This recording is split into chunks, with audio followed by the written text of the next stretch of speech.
Hello everyone, नमस्ते। अगर मेरे चैनल पर आप पहले से हैं तो आपका आभारी हूं, और आप नए हैं तो प्लीज़ इसको सब्सक्राइब करें और अच्छा लगे तो अपने दोस्तों को भेजें। यह वीडियो सभी कक्षा 1 से 12 तक के प्रधान अध्यापक, प्राचार्य और सभी शिक्षकों को देखना चाहिए, क्योंकि प्रदेश की समस्त शासकीय शालाओं में यूथ क्लब, ओजस यूथ क्लब का गठन किया जाना है। जी हाँ, ओजस यूथ क्लब का गठन किया जाना है। ये पूर्व में सिर्फ हायर सेकेंडरी में है, हाई स्कूल में ही था पिछले वर्ष।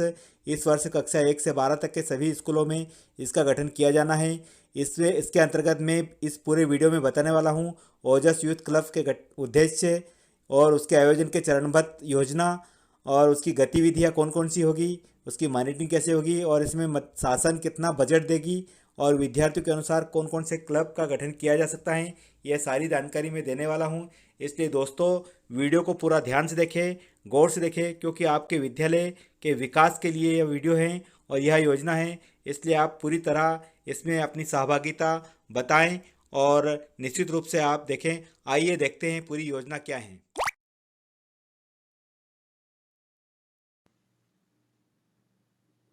आइए जानते हैं ओजस यूथ क्लब क्या है, इसका गठन कैसे किया जाना है। प्रदेश के समस्त शासकीय विद्यालयों में यूथ क्लब ओजस का गठन किया जाना है। इस संबंध में शिक्षा का व्यापक उद्देश्य बच्चों का समग्र विकास है। विद्यार्थियों में जीवन कौशल विकास करने, आत्मसम्मान का निर्माण करने, आत्मविश्वास विकास करने और तनाव, हिचक और भय की नकारात्मक भावनाओं का सामना करने, अपनी रुचि के अनुरूप गतिविधियों करने की व्यवस्था शाला में होना चाहिए। अतः विद्यार्थियों को जीवन कौशल सीखने एवं उनकी रुचियों को विकास करने और मार्गदर्शन प्रदान करने के उद्देश्य से प्रत्येक शाला में यूथ क्लब का गठन करने का निर्णय लिया गया है। इस यूथ क्लब को ओजस क्लब के नाम से जाना जाएगा। हाई और हायर सेकेंडरी शालाओं में गत वर्ष से ओजस गठन किया गया है। इस वर्ष से शालाओं के स्वरूप में परिवर्तन होने से एकीकृत शालाओं में ओजस क्लब की गतिविधियों में प्राथमिक और माध्यमिक शालाओं के विद्यार्थियों भी सम्मिलित होंगे। अतः जिन शालाओं में पूर्व से ओजस क्लब गठित है, उन्हें ओजस यूथ क्लब का पुनर्गठन किया जाएगा, तथा जिन शालाओं में गठित नहीं है, वह ओजस क्लब का गठन किया जाएगा। इस प्रकार प्राथमिक और माध्यमिक विद्यालयों में भी ओजस क्लब का गठन किया जाना है। तो दोस्तों, आइए देखते हैं कि कैसे गठन सब सकते हैं कि ओजस यूथ क्लब गठन के उद्देश्य क्या क्या उद्देश्य हैं। विद्यार्थियों में पढ़ाई के साथ साथ पाठ्य सामग्री गतिविधियां यथा व्यक्तित्व विकास, आर्ट एवं क्राफ्ट, वाद विवाद, संगीत, खेलकूद, साहित्य, सांस्कृतिक प्रतियोगिता तथा योग आदि का आयोजन, ताकि विद्यार्थियों को उनकी रुचि के क्षेत्र में अपने कौशल को विकास करने का अवसर मिले। अगला उद्देश्य है विद्यार्थियों को ऐसे अवसर प्रदान करना जिससे वे खाली समय में स्वस्थ और सकारात्मक कार्यों में व्यस्त रह सके और अपनी भावनात्मक, बौद्धिक और शारीरिक पहचान की खोज बेहतर ढंग से कर सके। इसी प्रकार 6 से 10 वर्ष के विद्यार्थियों के लिए शाला समय में एवं 11 से 18 वर्ष के विद्यार्थियों में स्कूल के समय से पहले और बाद में सार्थक और उत्पादक गतिविधियों में संलग्न करना, जीवन कौशल प्रदान करना तथा विद्यार्थियों की मेंटरिंग करना, उन्हें गलत रास्तों पर चलने से रोका जा सके और उन्हें स्वास्थ्य मार्गदर्शन, सामाजिक समर्थन मिल सके। विद्यार्थियों के एक्स्ट्रा करिकुलम गतिविधियों के विकल्पों का प्रस्तुत करना, ये सारी चीज इसमें इसके उद्देश्य हैं। अब हम देखते हैं कि ओजस यूथ क्लब के आयोजन के लिए चरणबद्ध योजना क्या है। तो सबसे पहले स्कूलों में ओजस यूथ क्लब का गठन एक व्यवस्थित एवं चरणबद्ध प्रक्रिया इस प्रकार है। स्कूल में सभी शिक्षक और प्रधान अध्यापक मिलकर विद्यार्थियों से चर्चा करेंगे। प्राचार्य किसी एक शिक्षक को ओजस क्लब का प्रभारी बनाएंगे। यदि विद्यार्थी की संख्या 100 से अधिक है तो एक से अधिक ओजस क्लब बनाए जाएंगे। ऐसी स्थिति में प्रत्येक ओजस क्लब आयु समूह एवं रुचि के अनुसार के लिए एक शिक्षक प्रभारी होंगे। अब इसमें जो अगला चरण है इसका, अब हम देखते हैं अगला चरण की ओजस यूथ क्लब के लिए विद्यालय के सक्रिय कार्य करने वाले विद्यार्थियों के साथ एनसीसी, रेड क्रॉस, नेहरू युवा केंद्र संस्थाओं के स्रोत व्यक्तियों एवं समुदाय का सहयोग लिया जा सकता है। इसी प्रकार ओजस यूथ क्लब का गठन करना, शाला के शिक्षक, विद्यार्थी एवं विशेषज्ञों को मिलकर ओजस यूथ क्लब का गठन किया जाएगा। गठन के बाद सभी विद्यार्थी के साथ शाला समय के बाद बैठक आयोजित की जाएगी। बैठक में की जाने वाली गतिविधियों की सूची तैयार की जाएगी। इसमें शाला के आसपास स्थापित विशिष्ट केंद्र विशेषज्ञों संस्थाओं से जुड़ी हुई चर्चा के आधार पर ही की जाने वाली गतिविधियों का कार्य योजना पर चर्चा करेंगे। तो ये इसकी चरणबद्ध योजना है। अब शाला स्तर पर विद्यार्थियों की रुचि के आधार पर क्लब का गठन किया जाना है, क्योंकि बहुत सारे विद्यार्थी में बहुत सारे गुण होते हैं और अलग अलग रुचि होती है अपनी, तो इस प्रकार से किया जा सकता है। तो इसमें भाषा क्लब इसमें होगा, स्पोकन इंग्लिश और अन्य भाषा सीखना। दूसरा है साहित्यिक एवं सांस्कृतिक क्लब, इसमें होगा कहानी सुनना, कहानी लेखन, कहानी सुनना, कविता लेखन, संस्मरण, यात्रा, वृत्तांत, गायन, नृत्य एवं अभिनय। यह होगा साहित्य एवं सांस्कृतिक क्लब में।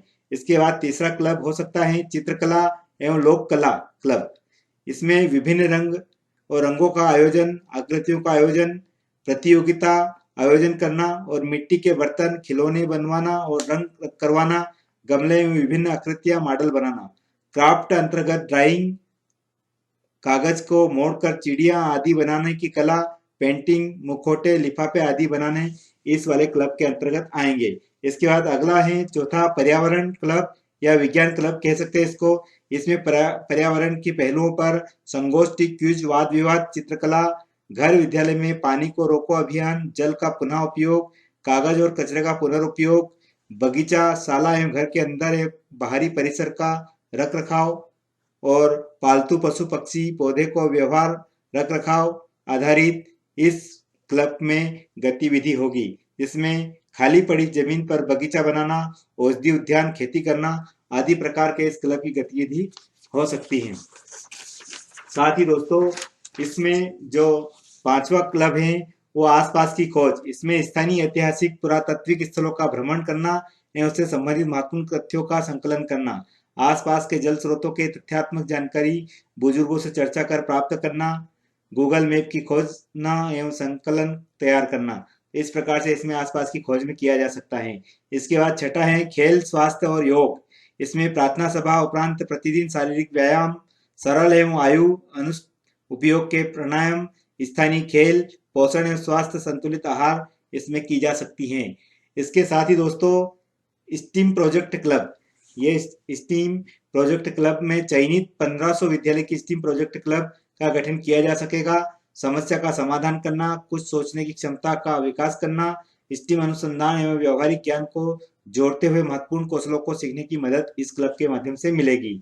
इसके बाद यातायात सुरक्षा क्लब। इस वाले क्लब में यातायात के नियम, सड़क पार करते समय, वाहन चलाते समय, रेलवे गेट पार करते समय, सड़क दुर्घटना के कारणों का विश्लेषण एवं उपाय करना, यातायात सुरक्षा के प्रति हमारे कर्तव्य, ये सारी जानकारी इस क्लब के अंतर्गत एक्टिविटी होगी। इसके बाद देखते हैं हम एक भारत श्रेष्ठ भारत। इसमें मध्य प्रदेश के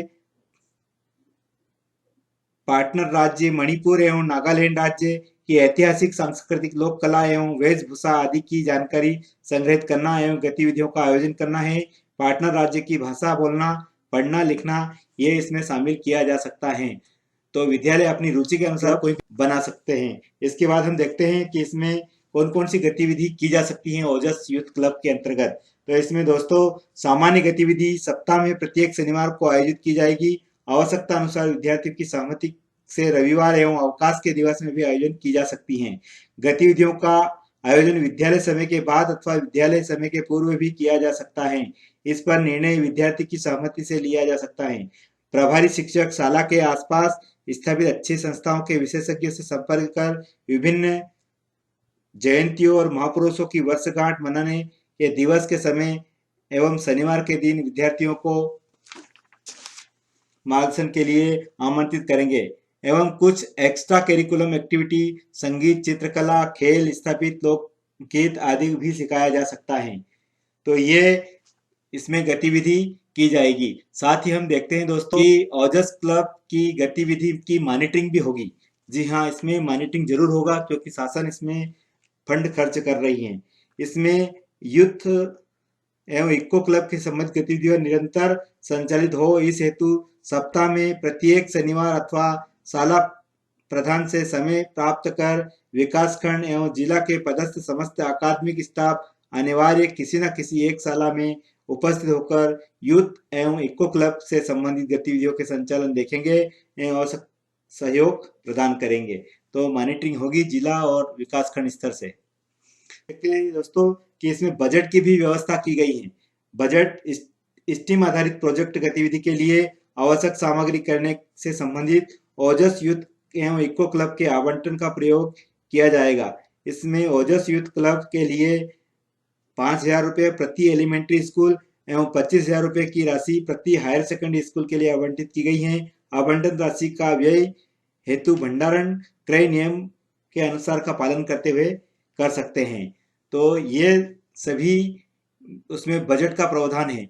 अब हम देखते हैं दोस्तों कि ये कैसे हमें रखना है। तो हम देखते हैं यूथ एवं इको क्लब के अंतर्गत बजट का उपयोग स्रोत सामग्री विशेषज्ञों की स्थानीय आवश्यकता अनुसार मानदेय गतिविधि के आयोजन हेतु किया जा सकेगा। प्रभारी शिक्षक गतिविधियों का संचालन कर उसका डॉक्यूमेंट तैयार करेगा तथा प्रति माह आयोजित गतिविधि का विवरण नए फोटोग्राफ के ऑनलाइन विमर्श पोर्टल पर अपलोड करेगा। ईपीएस विद्यालय में इस मद हेतु ओजस यूथ क्लब के आवंटन बजट में से प्रभारी शिक्षक को अतिरिक्त समय प्रदान कर गतिविधियों का संचालन करने के लिए 100 रुपये प्रति दिवस के मान से राशि प्रदान की जा सकेगी।